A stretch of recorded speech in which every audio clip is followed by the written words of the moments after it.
Looks like we're right on time. Not too early, not too late. Perfect timing. I just graduated from church Sunday school, too. I didn't think I'd have to study this much just to become a bracer. Well, today's our last day. Besides, you chose to do this. You can't complain about it now. I guess you're right. All right. I'll give it my all and make it through Shara's training. That's the spirit. All right, then let's head to the Bracer Guild then. We still have time before the exam, so it might be nice to see how people are doing around town. Oh, that's a great idea. We can take a breather before the exam. Yes, talking to townspeople. And that is a thing you do in RPGs. Alright, so I'm going to just make a bit of a... Estelle and Joshua, training at the guild again? Make a bit of a declaration here right now. And today's the last day. I am not going to talk to every single NPC in this game. I did that in my first playthrough. While there is some interesting stuff that NPCs do say, it does tend to eat up a lot of time. And it's usually not anything really that important. But having said that, if this is your first time playing through a Trails game, I do encourage you to make an effort to talk to all the NPCs anyway. Falcom has this system with their NPCs that I do really like, where the NPCs, they are all named. They kind of all have their little subplots, sub-stories, and their dialogue will kind of evolve and change as the story progresses, so you can actually go back to talk to them again and they'll have something new to say. Or there'll be something going on with them and their little NPC subplot will kind of evolve a bit as the game progresses here. This is Ellie here, so this is actually a perfect example of what I'm talking about here, is this right here. So this is Ellie here. She just knows something good is about to happen. She can just feel it. And I believe if we go up here, is Armand, right here. Ah, she's just so cute. Maybe I should just pluck up some courage and just talk to her.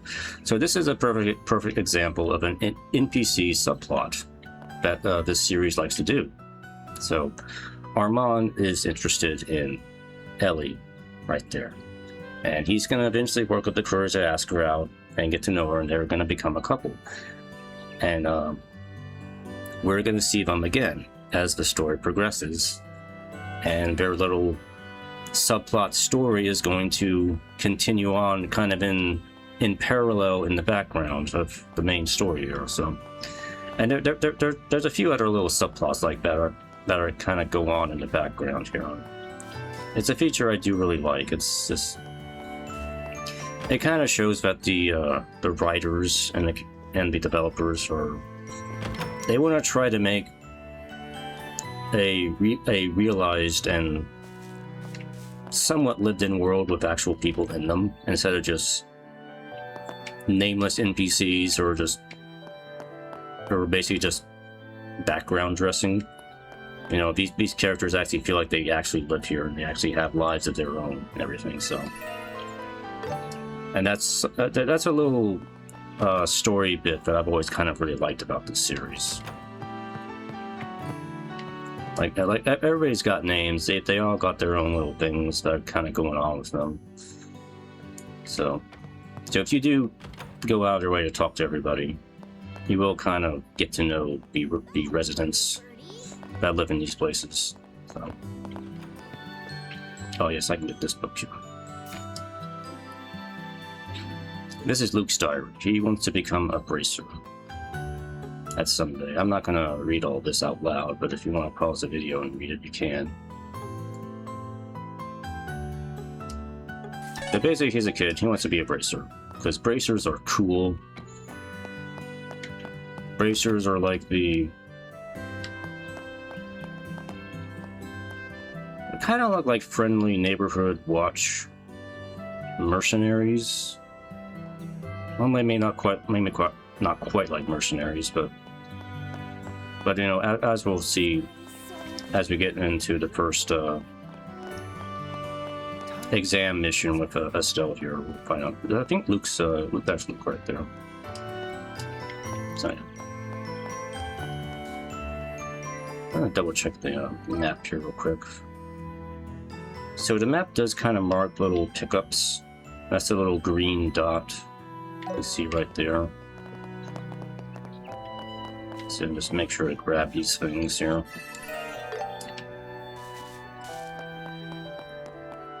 Another little change that this game does from the original is we got the Sepith masses. Let's see, is that under item?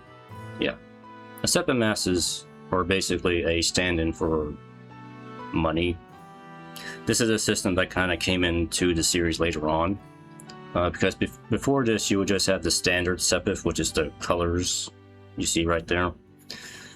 And you would have to sell those to make money. And you don't really want to do that because the colored Sepith are used for making ordnance. And you really want to focus on using the Sepith for that, because that's much more important. So that was, they kind of solved that problem by introducing Sepith masses. So that way you don't have to actually sell your important Sepith. And that's kind of how you make money in most of the series. See, we just got some water Sepith there just a little bit. I am debating how much of the unvoiced dialogue I should probably try to voice. I'm gonna think about it. I think some of the minor stuff, like just talking to a vendor, I'm just not gonna voice this year. But yes, we need to get a copy of the newspaper here. And Estelle is into shoes, Stragas specifically. Of course, they don't have Stragas here. I don't think this shop has ever had Stragas, but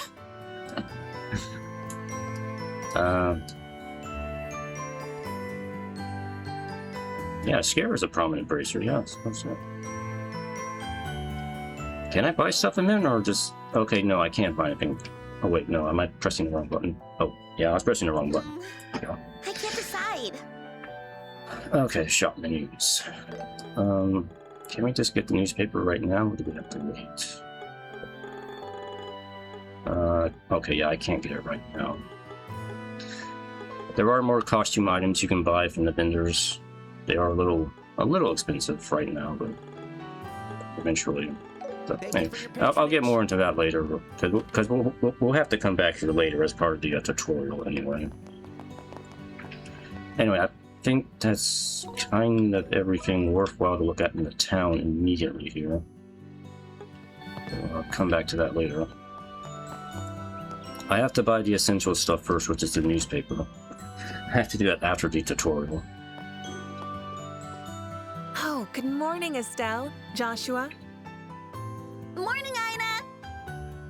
Morning, Ina. Have you had anything to drink today? Good morning. Is Shara already here? Yes, she's waiting for you two on the second floor. Once your training today is complete, you'll officially join the ranks of the bracers. Good luck, you two. Yeah, thanks! We'll do our best.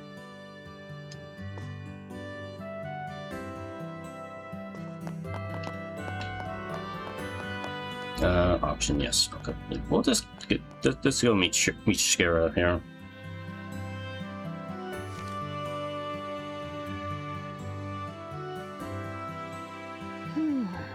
Yes, the camera angle has to focus on that right there. The Hermit and the Magician. And a reverse Wheel of Fortune. This is a tricky set.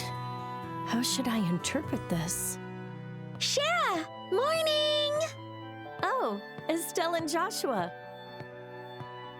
It's rare to see you two so early in the morning. It's the last day of training.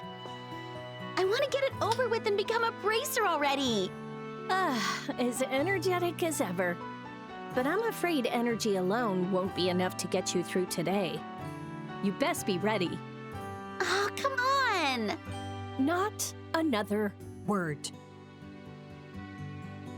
Everything I teach you goes in one ear and out the other. It's my job to be sure my lessons don't slip through that sieve-like brain of yours. Aw, Joshua! Shara's being a bully! It scares me in a bully. She's messing my eyes up again. It's all right, Shara. Estelle may be bad at studying, and she almost never reviews what you teach us. And yes, she's a soft-hearted busybody who loves taking care of others. But her instincts are good, so she'll learn how to use orbments on the fly without any issues. Well, I guess I'll just have to pin my hopes on that. Hey, Joshua! That didn't sound very supportive. What a terrible thing to say. I listed out all your good points. Oh, please. By the way, Shara, what did you see in your tarot cards? You certainly didn't seem very happy about it. I foresee doom and gloom and much conflict in the future. But for now, it's going to be a pretty chill time, though. Oh, this. I vaguely tried to predict what might happen around me in the near future. I must be a bit rusty, though. I couldn't make out a thing. Nothing at all? Oh, does that happen often? When the meaning is this profound, it becomes harder to interpret. But never mind all that. Time for your last day of training.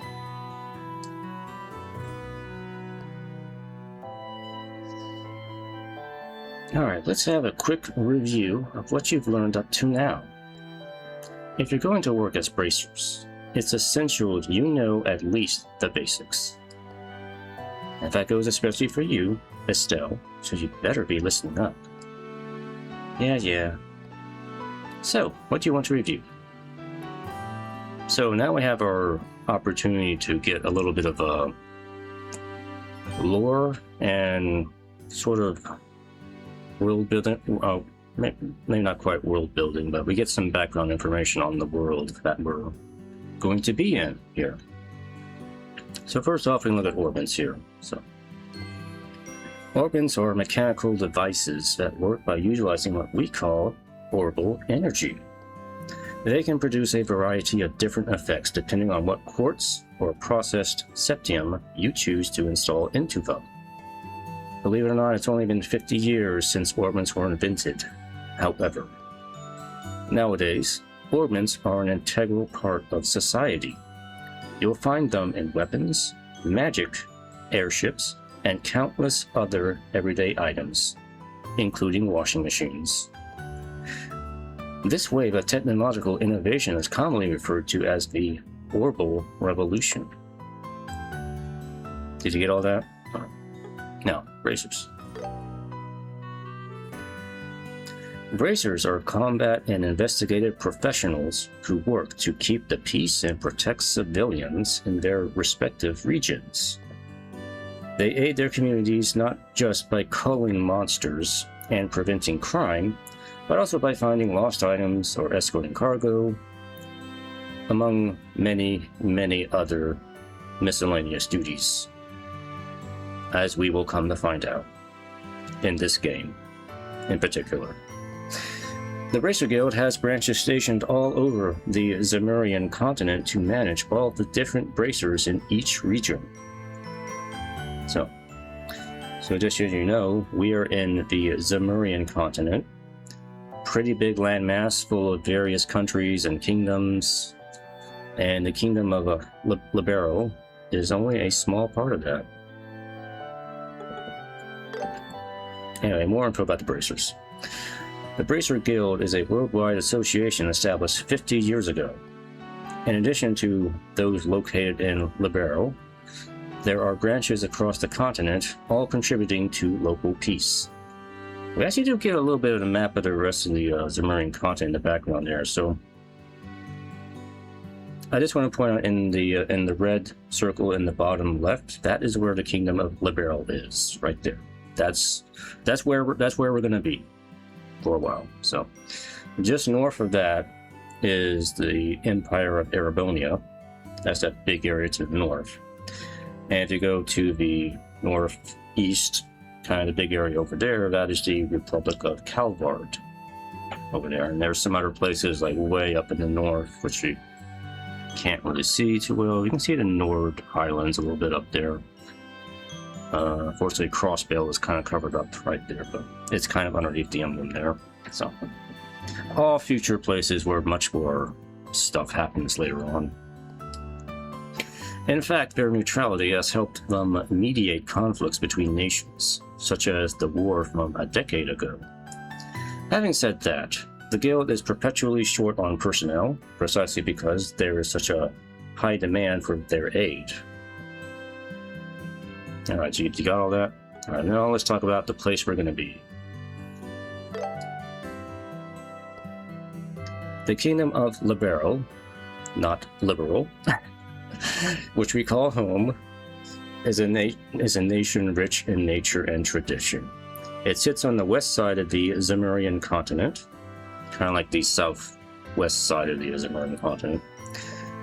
Libero is famed for its rich stores of Septian and is proud to be a technological leader in orbment development. Orbment technology is also an important asset in helping Libero to defend its independence amidst disputes with neighboring nations. You know, especially that pesky one up north there. When we were invaded 10 years ago by the Erebonian Empire, it was orbital-engined airships that ultimately saved the kingdom from ruin. Although relations with the Empire remain strained, Queen Alicia's political maneuvering has allowed Libero to remain more or less peaceful. Alright, you got all that because you're going to get quizzed on that. Now then, I suppose that's enough review for now. We can't afford to get behind schedule here. Stay sharp, you two. It's time for the practical part of your exam. Hey, Scara. How's this practical part different from what we've done before? It's different in that it puts what you've learned in theory to the test. AKA, I'm going to put you two through what real bracers have to deal with every day, in a much more simplified and basic form. Oh, okay. And on that note, it's time for you to get out there and put in some physical work. It's time to sweat. Time to get sweaty, yes. I hope you're willing to work up a sweat, because I'm not going to have it any other way. Oh, heck yeah, finally. I like being sweaty. As Estelle would probably say. Okay. Finally, I'm going to be free from endless writing and theory and thinking and boring stuff. Well, I hate to disappoint you, Estelle. You're still going to have to use your brain. But I guess I was worried for nothing. Nice to see you suddenly in such high spirits. I can only hope she'll still be smiling by the end of today. Anyway, how about we get on with this first practical test? You got it.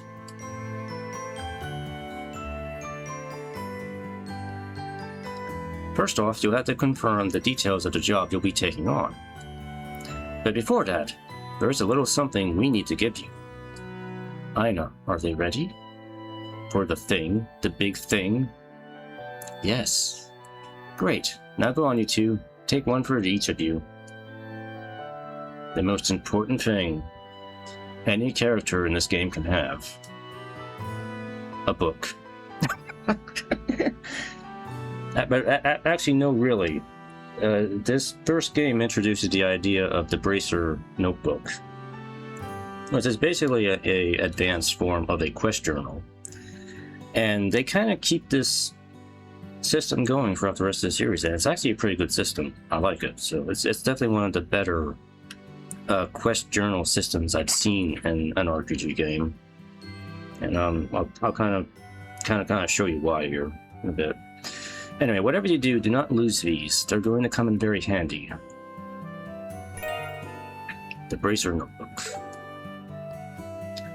Those are your official Bracer notebooks. They're where you'll record every detail of your work. what you've heard, what you found, where you found it, and so on. What may seem like minor details in the moment more often than not become crucial clues. You should always make a record of everything you notice. And I mean everything. Everything. Yes. Understood. Great. More pin pushing. Oh, that's odd. Either my hearing is out of whack, or I swear that only one of you replied back. I mean, technically Estelle did reply back. Just not positively. Whatever gave you that idea? Listen to me, Estelle. It is the duty of all bracers to keep an accurate record of their work. So quit whining and do it. I'm fine. Glad to see we're on the same page. Now, let's get started. See that bulletin board over by the door? That's where all your jobs will be posted. Go there and check your job for today. So this is basically where we're going to pick up most of our quests in the game are from the bulletin board, but not always. A lot of the main quest stuff I think is going to just be handed to us, but a lot of the side quests and stuff we're going to do in the game are going to be here on the bulletin board. Not everything, because there are some hidden side quests, but most of the stuff is going to be here. Take the details of the quest. So, trying to think here. If you played like The Witcher 3, I think, for instance, The Witcher 3 has a very similar thing where they have like the wanted monster boards or something like that. This kind of works the same way as that. There'll be a job posting, you accept the job posting, and you just go do it.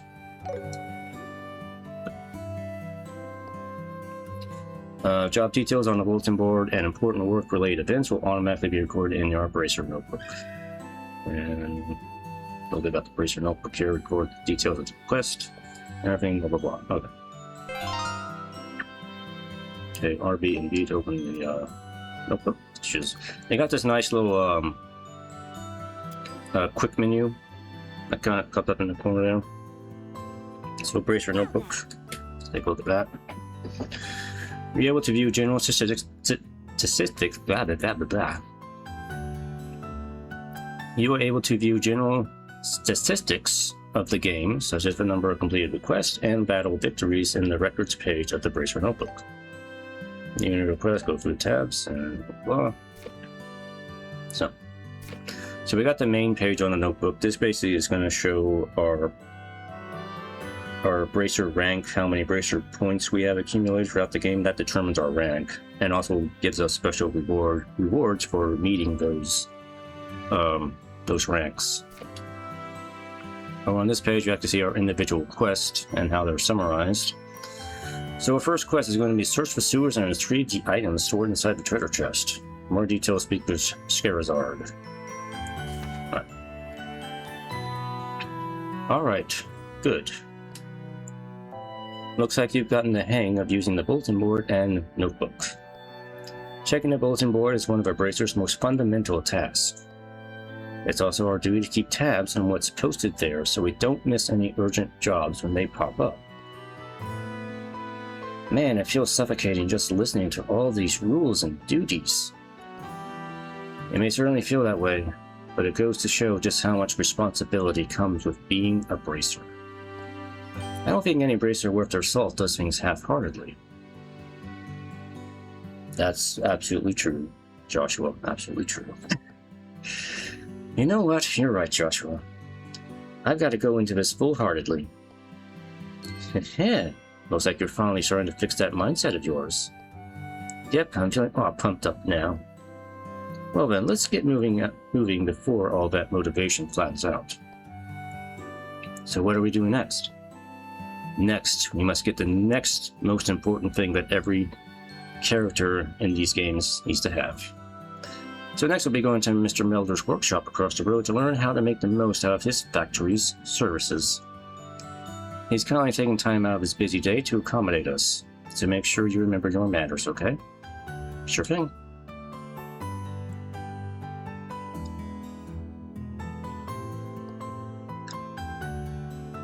you'll now learn how to use an orbital factory to your advantage.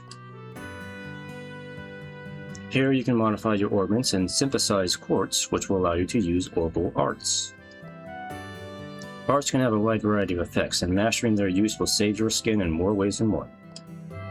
Danger comes with the territory in the bracer business, so the guild and the orbital factories have gotten to know each other pretty well. Very well, in fact. They're very close.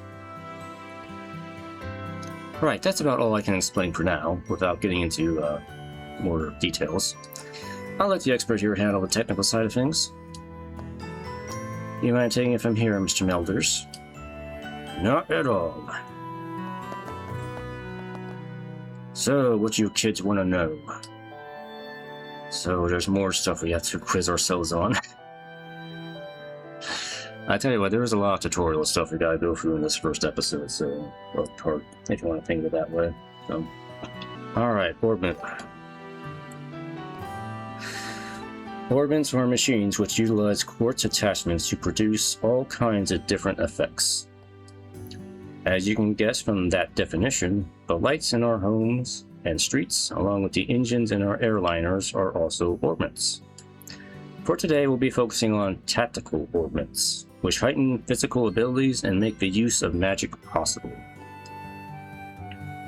Each tactical orbit is tailored to match the owner's personal aptitudes, so its structure will differ from person to person.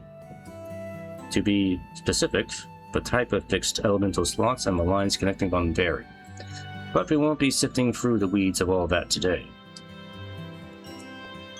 So, you want to know more? In layman's terms, an orbital art is a form of magic that can only be invoked through tactical orbits. The orbital energy stored within these devices can produce a whole smorgasbord. That's a word you don't see used too often in dialogue. Of curious phenomenon. Also, as you will have likely noticed that everyone just calls them arts. Why no one thought to call that from the get-go is anyone's guess. I say that's why don't they call it arts from the get-go? I don't know. There are all kinds of arts, but before you can use them, you'll first need to synthesize them with quartz at an orbital factory. Once you've set some quartz into an orbit slot, you'll gain the ability to use their arts. So, you want more? Sepith are fragments of septium that are dropped by monsters. There are 7 types of sepith: earth, water, fire, wind, time, space, and mirage. You better remember that because those elements are going to be the core of everything in this series. It's very important. Anyway, at an orbital factory, you can use sepith to not only synthesize quartz, but also open up orbit slots in which to install quartz in. Oh, and you can also exchange sepith from mirrors if you feel so inclined, although I would only do that with the sepith masses. You might also find something called sepith mass. It's just a blend of various sepith types and can only be traded for mirrors. Basically just junk sepith that you trade for money. That's all it is. Because you don't want to trade your good sepith. Your good sepith is going to be used for making the quartzes, which is very, very important. Sepith mass is usually the first thing you exchange when trading for a mirror. Well, I'll handle any exchanges after your training is complete. More stuff. Anyway, quartz. Quartz are crystallized parts made by refining sepith dropped by monsters. Look closely enough and you'll see circuits engraved inside. That's why you see them called crystal circuits on occasion. They raise the user's abilities while also enabling them to use different arts, among other things. Quartz can only be activated by setting them into orbit slots, but the slot may be limited to quartz of certain elements. When synthesizing new quartz, decide carefully where you want to set them. Alright, are we finally done? Okay. No more questions? No more questions. Then go ahead and try out the services here for yourselves. And to do that, you'll need some sepith. There you go. This should be enough to let you to synthesize a few quartz. In your case, Estelle, you can equip quartz of any element because you're special and the main character. As for you, Joshua, your central quartz slot can only accept time elemental quartz. Now try to synthesize a mind water quartz and an action quartz. Alright, spin, blah blah blah, we just talked about this. Let me handle your ordnance. Alright.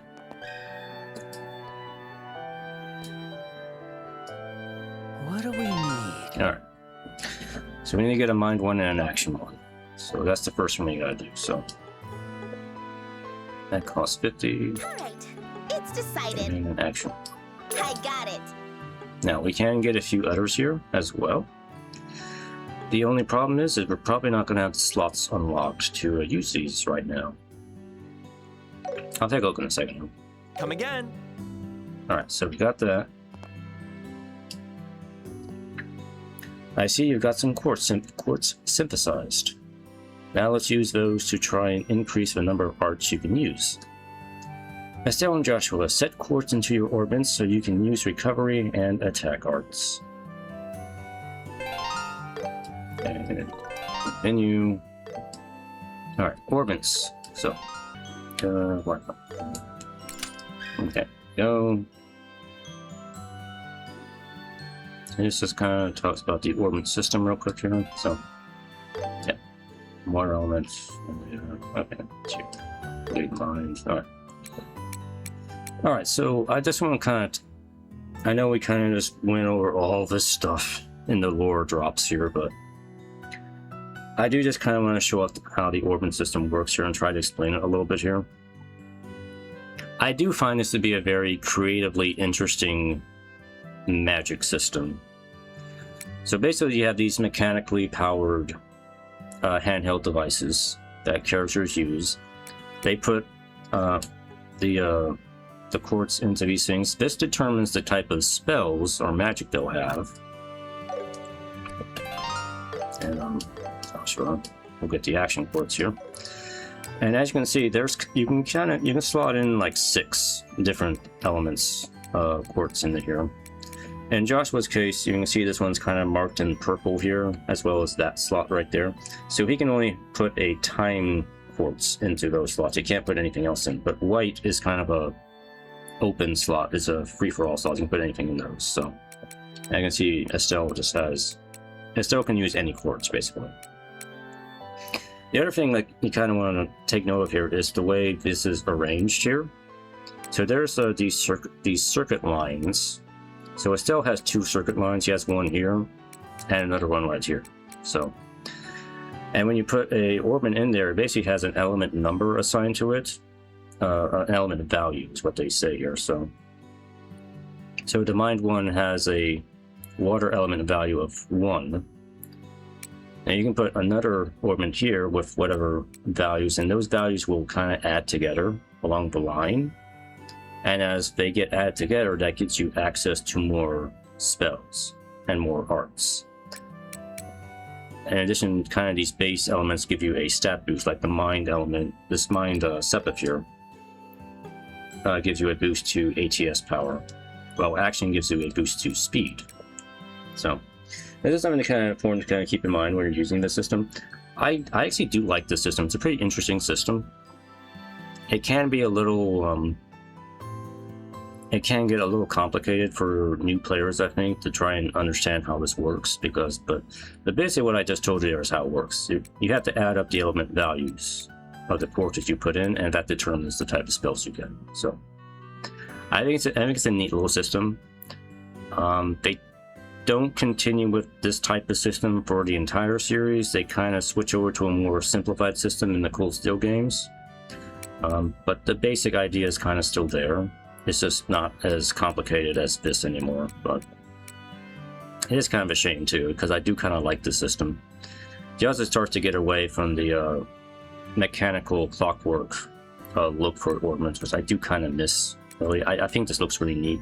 They start to make the ornaments look more like smartphones and cell phones in the later games, which is not quite as interesting to me, but I do kind of like this.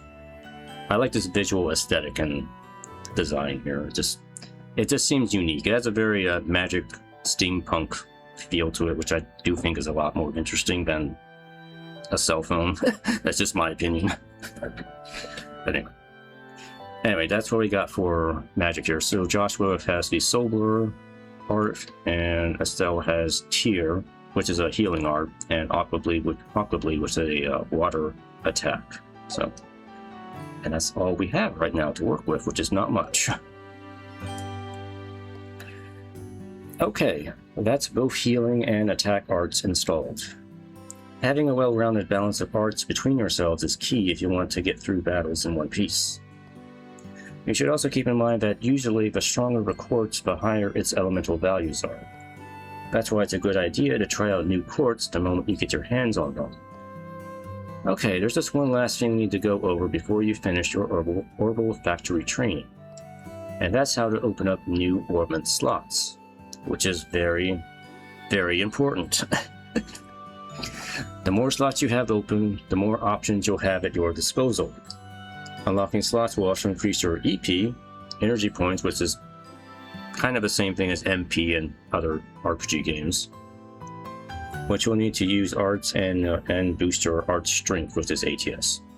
It would serve you well to open up all your slots as early as you can. Again, this is very important in these games.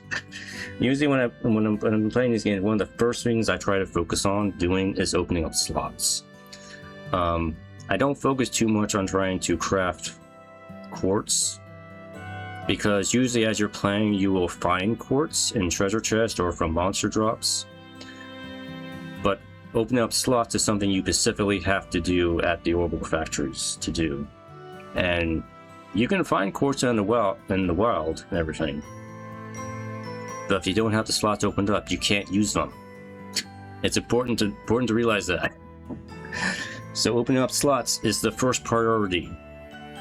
The more slots you open up, the more quartz you can use. So that's priority number one in gameplay here. So it'll also make your life a lot easier in the long term.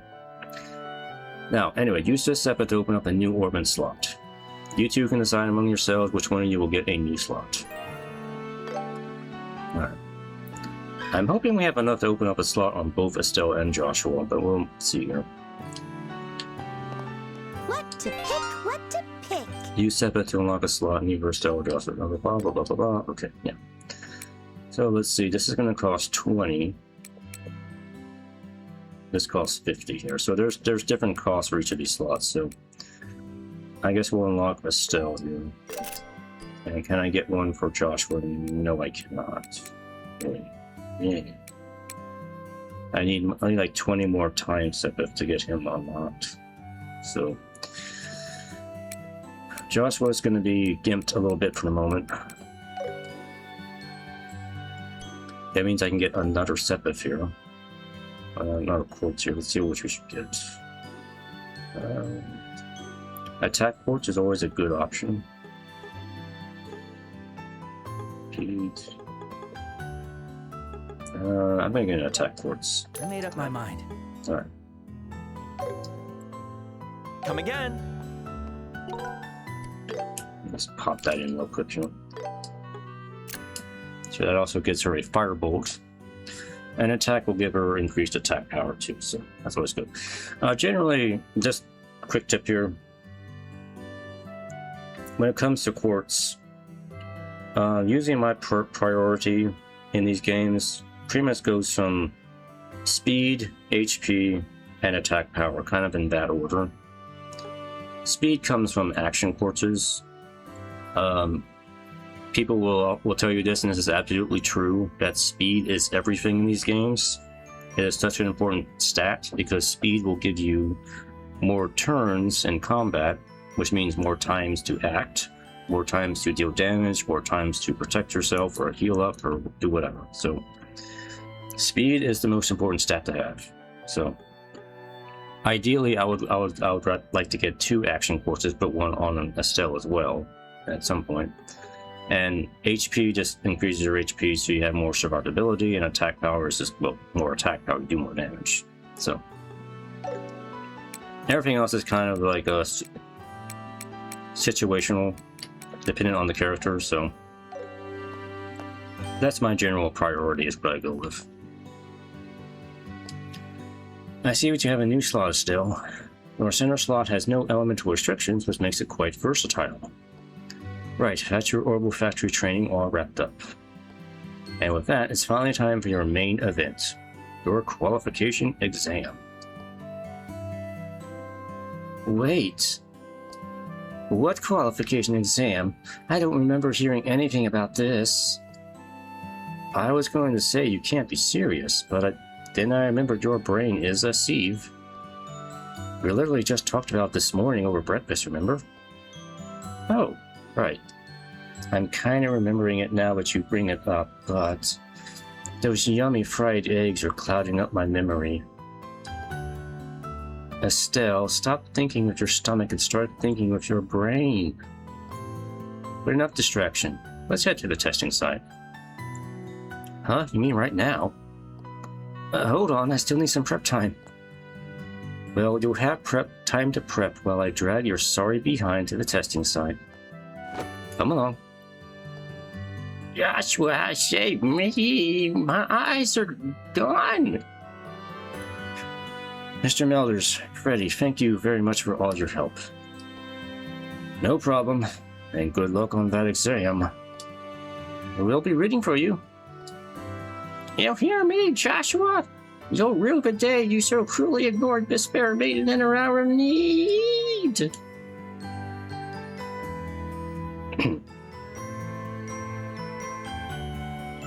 We're approaching the end of your training. It's time for you two to take the qualification exam. You'll be expected to fully utilize everything you've learned in training. Right. Estelle, what's wrong? Hey, Shara? What is it? The exam. It's not a written test? Huh?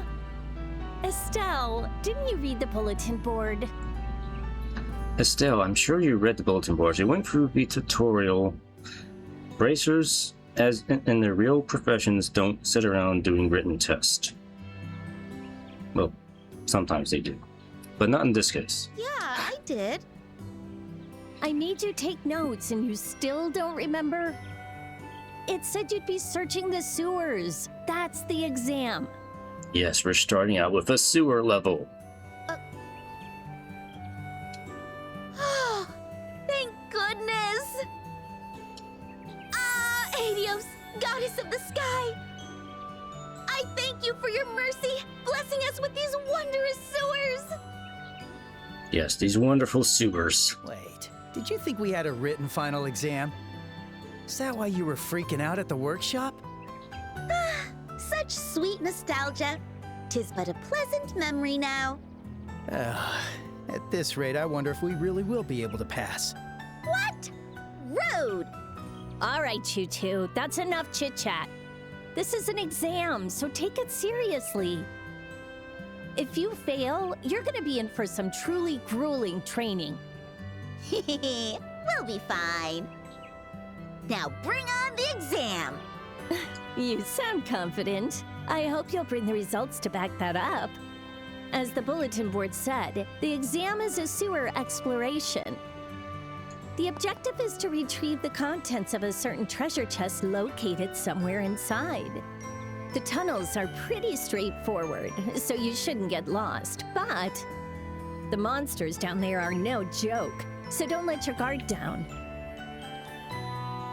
That's also why I'm giving you these.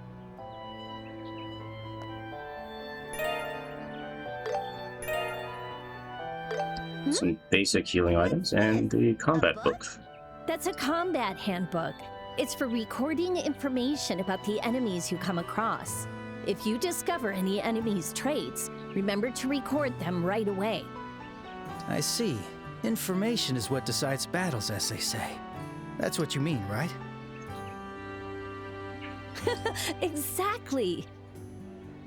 Whoa, this is good stuff. Thanks, Shara. We'll be sure to put it to good use. All right. right, Joshua. Let's do this. Right. We should move carefully and treat this like it's a real request. So we're gonna hunt for treasure here? How exciting! There are monsters here. Don't let your guard down. Okay, we're finally in a dungeon. Yeah, there was a lot of tutorial stuff we kind of had to go through. Now we can finally get into the combat system of the game. There's more tutorial stuff here, but I'll kind of just get through it here. Hey, it's an orbital charging station. We should rest up near one if we ever need to take a breather. Got it. Yeah, we will be making. I'll be making use of this thing several times. That's the stuff.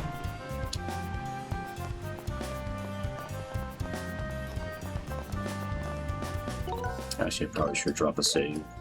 No, let's do that. Alright. Looks like we've already got company.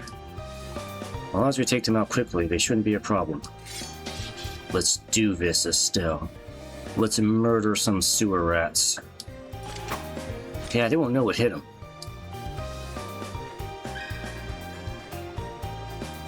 Alright, so this is gonna be... So this is something that kind of initially confused me a little bit when I first started this game. There's basically two types of combat modes, I guess I want to say, in this game. So this is going to be the quick battle system, which is not something the original game had at all. This is kind of like... This is just real-time combat. It's pretty basic. So, haha, how's that? Had enough? Good job, Estelle. Now let's record that monster's info into our combat notebooks. Alrighty, we should do that. Scribble, scribble. I should do it. And moving on. Okay. All Combat. your staff training was for this day, Estelle. So is your How do you like that? Training. Now let's go ace that exam. Always getting carried away. Alright, combat notebook. Again, the combat notebook's another thing I really like about these games. You can actually get... It's a monster bestiary thing, but they do give you some nice detailed information about all the enemies, so it's always generally good to fill this out. It shows you the elemental weaknesses of the enemies. In this case, this rat is weak against air parts. You can also see how effective certain status ailments are effective. In this case, sleep and confuse are very effective. And it's kind of resistant to death blow, freeze, and blind. Well, everything else is kind of a neutral. So you get to see what it drops, and you get to see what type of sepith it tends to drop as well. So I think we can also zoom in on the monster as well. So it's a pretty good bestiary. So kind of like what I'll mention real quick was the quick battle. That's the real-time combat system in this game. It's very basic, and it tends to not do a whole lot of damage. You're really kind of only really meant to use quick battle for dealing with trash mobs that are under-leveled compared to your characters. That way you can just get rid of them really quickly. I would not rely on using quick battle for stronger enemies because you're just not going to do any damage to them, and it's just going to take forever to whittle them down. So this is really just more for convenience sake, for getting rid of weaker monsters. So that's kind of that's how you should think about the quick battle system. So the main combat system is the turn battle system, which is what the main Trails combat system is. So anyway, looks like the same monsters as before, still a few extras, no problem. Yeah, we need to be careful and focus on dodging their attacks this time. So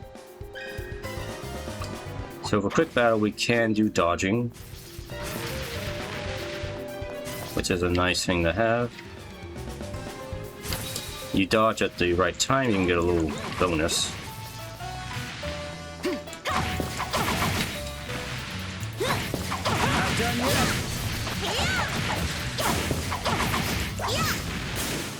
So yeah, we've got reinforcements. Not to mention bigger and uglier. We'll need to tread carefully. And in this case, we're going to switch tactics to the turn battle system. So, Let's observe the enemy's openings so- and change tactics. You got it. or they call this the turn order active turn system. So, attack with a B. Yeah. So this is where the actual combat system is. So funny little story here. I don't want to tell real quick here. So I did play the original Trails in the Sky game, and I did not play this game, first chapter remake. I played those two back to back, so I got to compare and contrast those two games pretty well. And I can tell you right now, the combat system in the first Trails game is not bad, but it is, as I described it, as the most archaic version of the Trails combat system. It's the very base form. Let me put it that way. It works. It just doesn't have a lot of the quality of life features that the later games introduced here. But even what you're seeing right now, this is still derivative of the original combat system. It just has a ton of quality of life features and enhancements added into it, and a lot of this stuff was developed in the later Trails games that kind of came afterwards. So if you go through the series chronologically from the oldest to newest, you will actually see how the system evolves over time, and as new features get added in. Some of those features you'll see here in the Sky 1 remake. So I do think that's a really neat thing to kind of see in action here. But anyway, turn battle, we have our turn roster is on the left hand side there. You can see Estelle and Joshua get the first turns, the monsters get the third and fourth turns, and Estelle gets the turn after that. So we're going to do our basic attack. Oh, Yeah. right, it's working. Ready, Joshua? And in the turn mode and in the turn combat system, we actually can use our crafts and we can use our arts. You can't use crafts and arts in the quick battle system, which is why you really don't want to rely on using quick battle, because you can't really do a whole lot, and that's just, you can't do a whole lot in that mode. So Joshua has some crafts here. I'm going to use that. Dual strike. Dual strike works best from behind, from what I recall. So.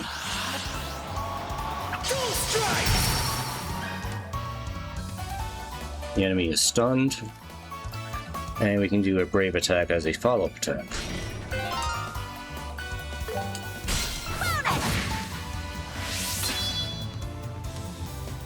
My turn.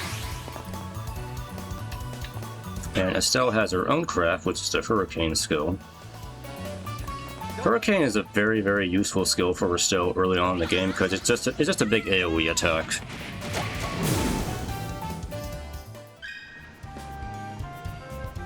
Okay, so that was just sort of the primer That was on better than I thought. turn battle. We're on a roll. Like I said, turn battle is where the real meat of the combat system is. Is this the Treasures. treasure we're looking for? Wait. No, it's not. No, it's not. Yeah, it's probably a decoy. It's not the actual treasure. Shara. All right, let's go further in. I guess I go ahead and comment on this now. There's a lot of people who enjoy the chess messages that are in the original game. I admit I do find them pretty funny and charming.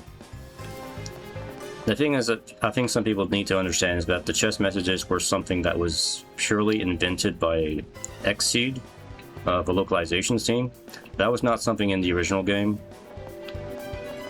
And I know some people are like disappointed that the remake doesn't have the chess messages in them. It's not a big deal to me. It just really isn't.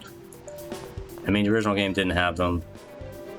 It kind of doesn't make sense to have them here. So, again, it's one of those things that's it would be fun if it was there, but it's not a deal breaker to me. So it's like, I don't play the game for the chess messages. Let me put it that way. if that's your priority in the Trails games, then maybe you need to rethink your priority in playing the games. But to me, it's just like, okay, it's a fun little thing to have, but it's not really a deal breaker to me. So I just thought I'd probably state my opinion on that while the moment presents itself. Anyway, these monsters are a lot quicker this time. There are going to be times when our weapons won't do a thing to certain enemies.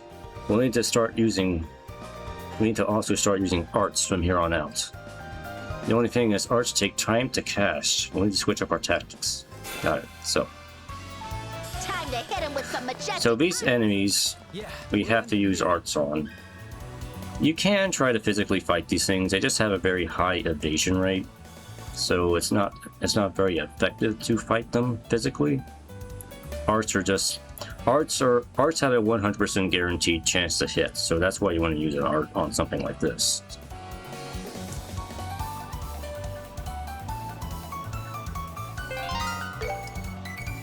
So art, you can just use whatever. Pop the bleed. Like most magic, it does take time to charge up. I see your moves. I'll be your... Joshua actually hit it that time with his counterattack. That's fine. Let us begin.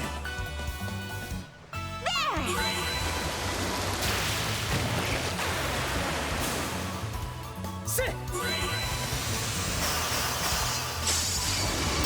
Stun. You're mine. Okay.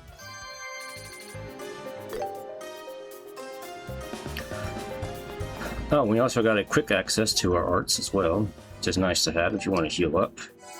Like that. Oh. Nice little quality of life feature. And a door that doesn't open.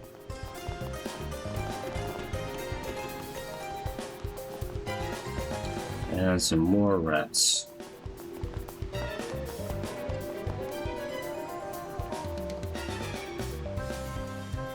Now that's a pretty big mob. If only we could find an opening somehow. Well, I say it's the perfect time to whip out some crafts. Yeah, but we can't dish them out on the regular. Let's take the enemy by surprise first. So, let's see, this is craft attack. This is craft attack. Aim stealth and press Y to absolute mobility focus skill. So there are a few things you can do with the quick battle. Craft attack is a kind of like a power attack. This will let you start a turn battle off with a advantage. So whenever possible, you do want to try and do this. This just makes your life easier in these games if you do that. In future games, it's going to be more like hitting the enemy from behind to get an advantage. You could do that in the original game too, I believe. So. It's an enemy, you need like super brave attack. Go right into turn mode and do a follow-up attack. Alright, and then we got our basic look at the battle controls. There are support skills to develop up, and anyway, let's get some damage on these guys. You're mine. This is the end. Leave it to me. Let us begin.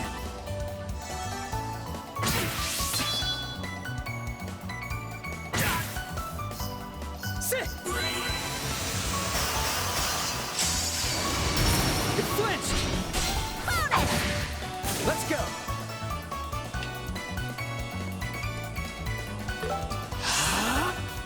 I do want to say one thing I do like about this combat system. You can actually get into a nice little flow once you really start intuitively understanding the combat system. You just kind of quickly know what you need to do, and you can get through the fights pretty quickly.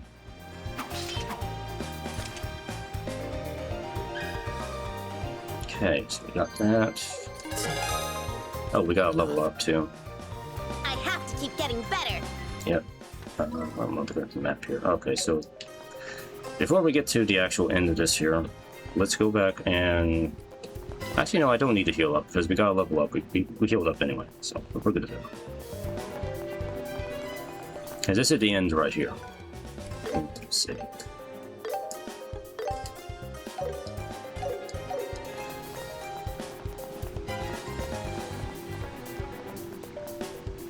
A dead end, huh? So that means that's the treasure chest we're looking for. And a It's big right fat there. monster in front of it. That's probably the boss of the monsters that claimed the underground waterway as their territory. Let's watch for an opening and strike together at once. Roger. So this is the final task of our exam, huh? Yep. Okay, this is another thing to pay attention to. This is the AT bonuses. So as the turn order progresses on the left-hand side there will be like occasional turn bonuses that'll come up. So again, just kind of showing you real quick what some of those bonuses are. And this is where the concept of manipulating the turn order comes into play here. So there are certain actions you can take that can alter the turn order. You want to do this especially if an enemy is going to have a beneficial turn order bonus you don't want them to have. Such as a healing bonus, you don't want them to have that, or a critical hit bonus. You kind of want to steal that for yourself instead of letting the enemy have that. The other one I think to watch out for, especially in this game, in the remake here, is the Zero Art. The Zero Art turn order bonus is a very powerful turn order bonus to have, because that lets you instantly cast an art with no EP usage. So that can be abused very easily if you can get those. So in this case, we can see that Joshua has nothing, but Estelle has a critical hit turn order bonus here. Let's see. Actually, in Joshua's case, I think I want him to get rid of the... let's get rid of the flyer enemy first. Now's our chance. And Estelle has a crit hit. How we do it. Yeah.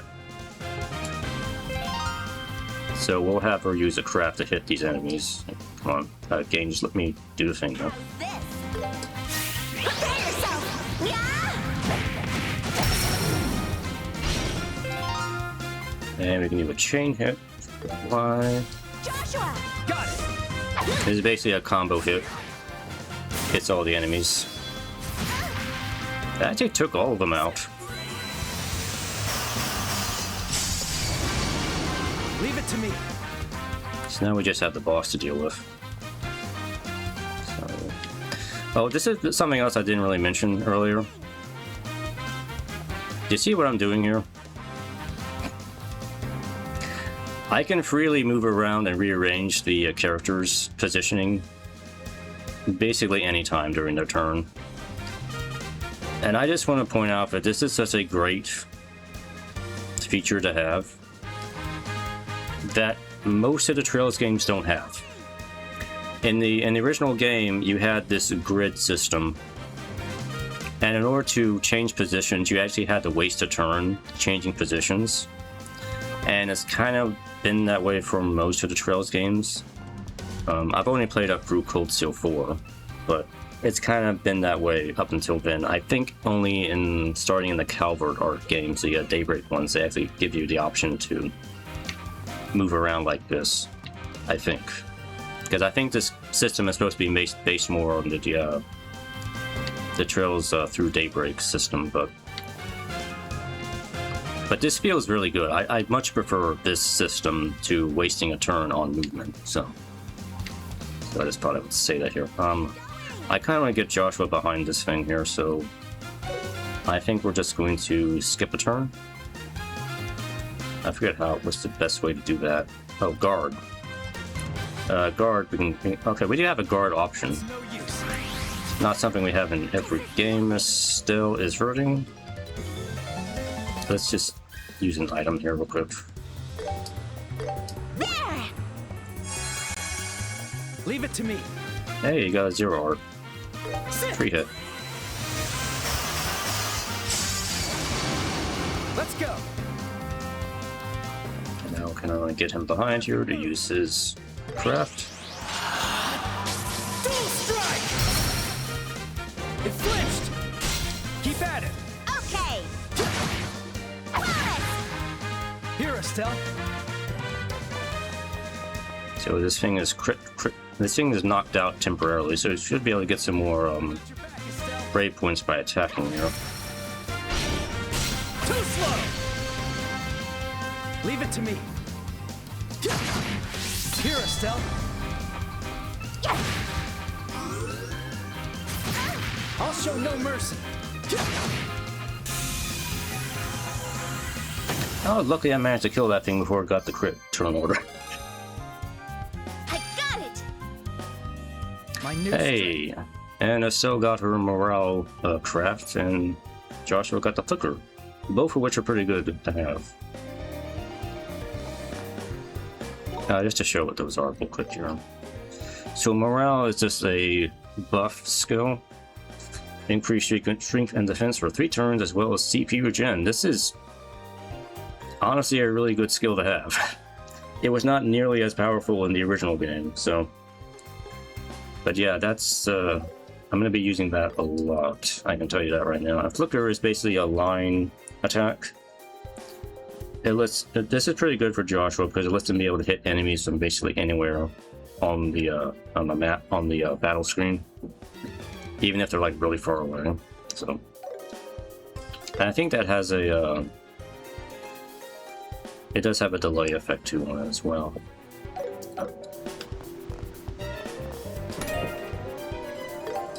Small box. Huh? There are just more boxes inside the treasure chest. Boxes inside boxes. Weird that there are 2, though. I wonder what they are.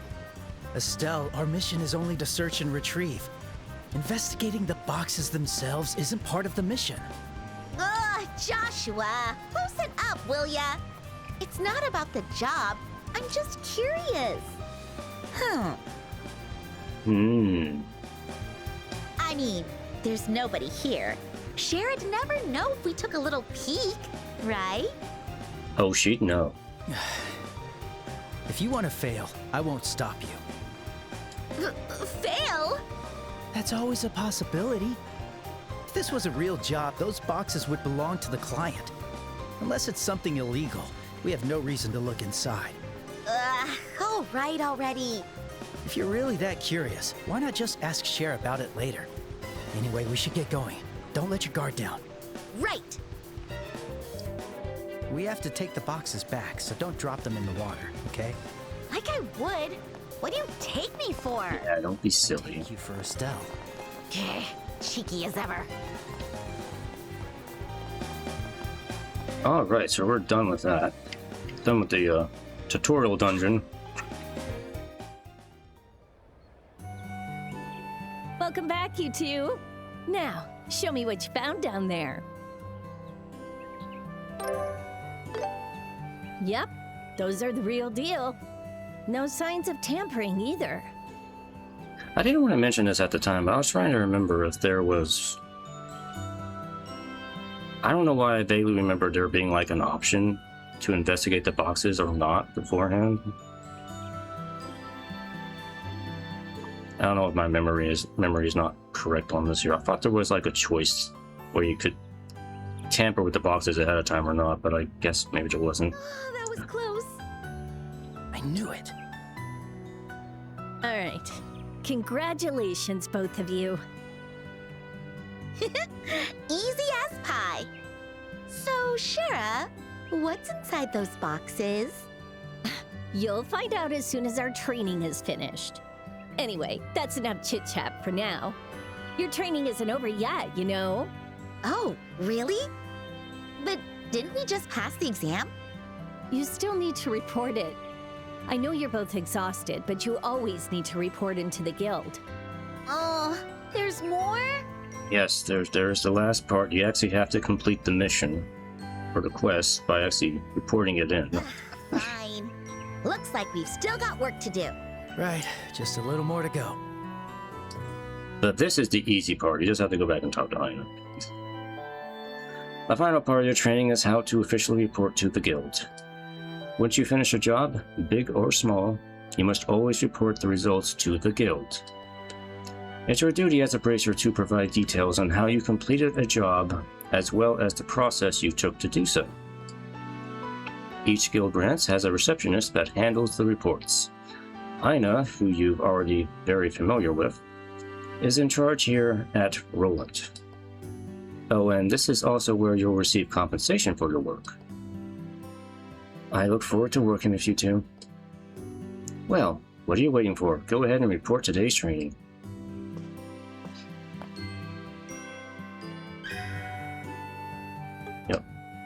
Yep, bracer points. Okay. Now that the practical exam is done, you're in the final stretch. Go and report the results as your assignment. Yes, you gotta do a specific button for that. Tell me all about it. We got 1 bracer point. I have high expectations for you kids. Good work. Looks like you completed the job with 0 major issues to speak of. Once you have filed your report, you will of course receive Mirror, but also earn what we call bracer points, or BP for short. The BP are what represent your accomplishments as a bracer. Once you accumulate enough of these points, your bracer rank will increase and you will also receive a piece of special equipment as a reward. The junior bracer rank starts at 9 and goes all the way up to 1. I, for one, am hoping you've set your sights at the top. As you should, every time, because you get lots of good stuff if you do that. The mirror and BP you obtain will be also recorded in your bracer notebooks, so be sure to check them later. Now then, all you need to do now is complete your training. It's about time we headed back upstairs. See you later, Ina, and sorry for making you even busier than you already are. Not to worry, the guild won't have much of a future without training new bracers after all. I'll see to it they're both worked to hell and back. Yes. To hell and back? I think you mean to Gehenna and back, right? I suppose we'll have to make sure we're ready to find out what that looks like. Good work, both of you. That completes today's training. All that's left is to gain experience by actually working. Now then.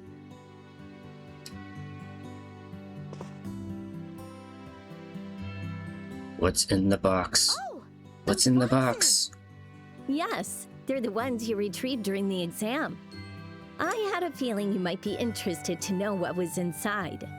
Can we open them? Yes, go ahead. Take a look, both of you.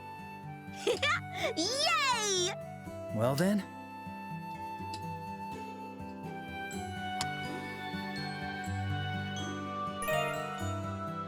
You got your junior bracer emblem. This emblem is... so does this mean that we're... Estelle Bright, Joshua Bright. As of 1500 hours, both of you are hereby appointed as junior bracers. You will serve with honor as members of the Bracer Guild and work to protect the people and uphold justice. Congratulations, you two. I suppose that makes us colleagues. We did it, Joshua! We're finally guild members! I'm really a bracer now. Yeah, that must be really weird for me. I won't explain that right now. It feels strange. Yes, it feels very strange. Come, Joshua. Don't get all sobby. This calls for a celebration. Woohoo! We did it! Okay, that might be too much, Estelle. Well now, you'll have to excuse me. I need to finish up some leftover work I've let build up. You did so much for us even though you were so busy. Thank you so much, Shara. Yes, thank you for everything. Well, training rookies is just part of a bracer's duty.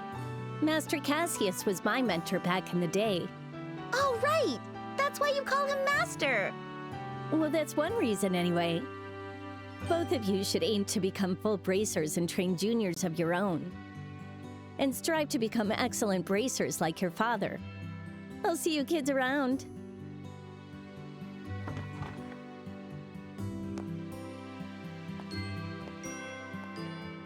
Huh. I don't get it. Don't get what? Sherazard, the Silver Streak. She's one of the best among the younger generation of bracers. So why does she have such a high opinion of Dad? It might sound weird coming from his kid, but he's just some middle-aged bum who only dips when you need him.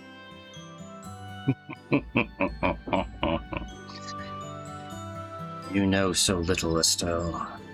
You know so very, very little about your own dad. Which we will find out as the story progresses. Middle-aged bum, huh? I mean, Joshua could probably tell you more, but he's just not going to. Well, I guess I can't blame you for seeing him that way, Estelle. Huh? No, it's nothing. We should head home. After all, we have to tell Dad that we're officially bracers. Right! Alright, rewards. Yeah, oh, this is probably the last thing I kind of want to cover here real quick. So we get this reward system. This is basically it's like an in-game achievement system.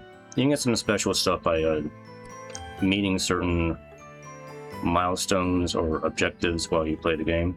It's a pretty neat system. You don't have to pay too much attention to it. Most of this stuff you'll probably achieve just by playing the game, so... But yeah, so we already got the tactical bonus at 2.0 or higher, so we got a Zerum powder. Just take that. Zerum powders are pretty powerful items to have, so not only do they revive and heal all HP, but they also give you a CP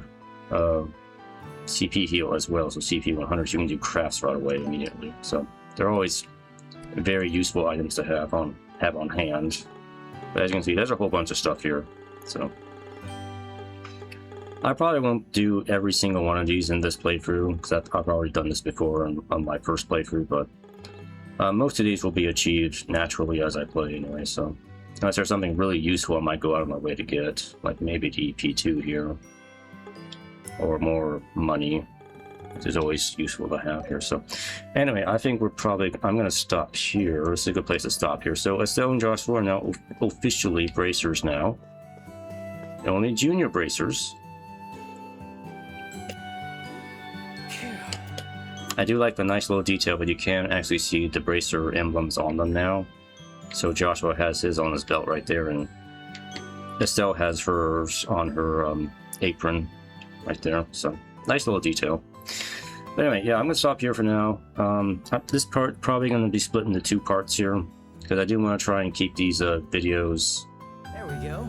Roughly an hour in edit length. I don't want to get too long here, so it's a little easier for viewers to digest, I think, that way, versus my old system where I just had 3-hour streams, which I don't think many people sat through 3 hours, and honestly I can't blame them, but that's why I kind of want to edit this up to be a little more digestible for viewers here.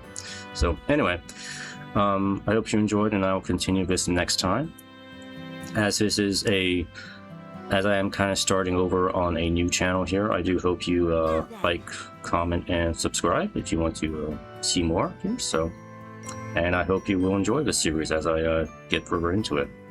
Anyway, I hope you enjoyed, and I will see you next time. Bye.